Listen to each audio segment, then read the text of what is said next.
Welcome back to Just Scale Models. Today we're taking a look at something from AMT and Ertl. This is from the Lost in Space series. This is the robot. And this is a kind of a reboot of the Lost in Space action series.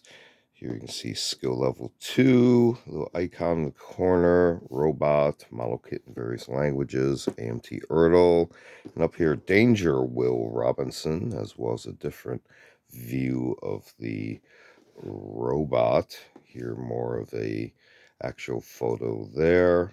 Let's take a look on the sides. Again, the branding there and different poses of the item. Some of the features here in various languages.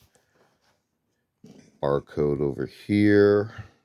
Let's see if I can get that to view better.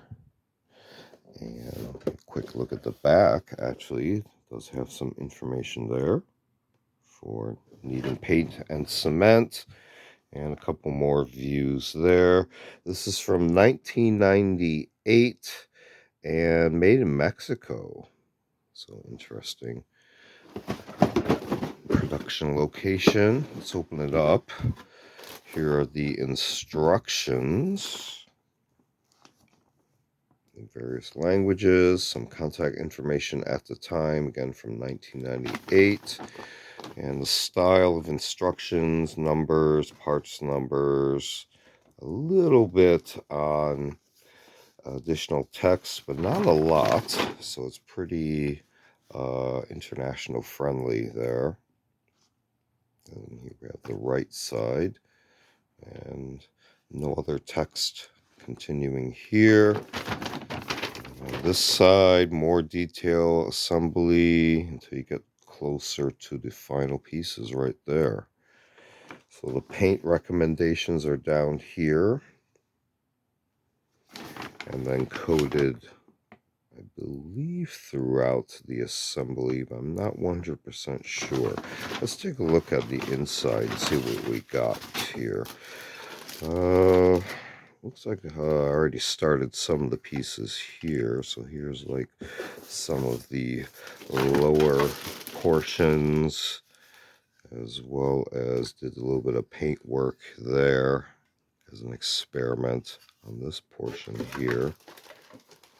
You can see actually that it's still in progress. Here's more of the parts trees. So you can see it's actually molded in both white and blue. Kind of interesting. So I haven't worked on any of the blue pieces. You can see they're still in the bag there, as well as these large pieces there. So that's kind of interesting how large the pieces are for the molding. If you look there, so there's more of the pieces that you can see are missing off of this assembly there. Here are actually some of the clear visor pieces still on the tree. And let's take a look and see what else we have here. Here are the decals. Those little logos, as well as kind of the warning clearance stickers there. And let's take a look at some of this other stuff. Plenty of room in the box for all the parts, which is very nice. So you can see 1998 was a 50-year anniversary for AMT, and then collaborative with Ertl. See, here's some other merchandise at the time. And then here, a little advertising for their collaboration with the Blueprinter. So, taking a quick look at the Lost in Space robot from AMT Ertl from 1998. This has been another unboxing video. Feel free to check out other unboxing videos on the channel. We also do a selection of book review, media reviews, and some show and tell videos. Feel free to check all those out. Feel free to like and subscribe. Thanks for watching. See you next time.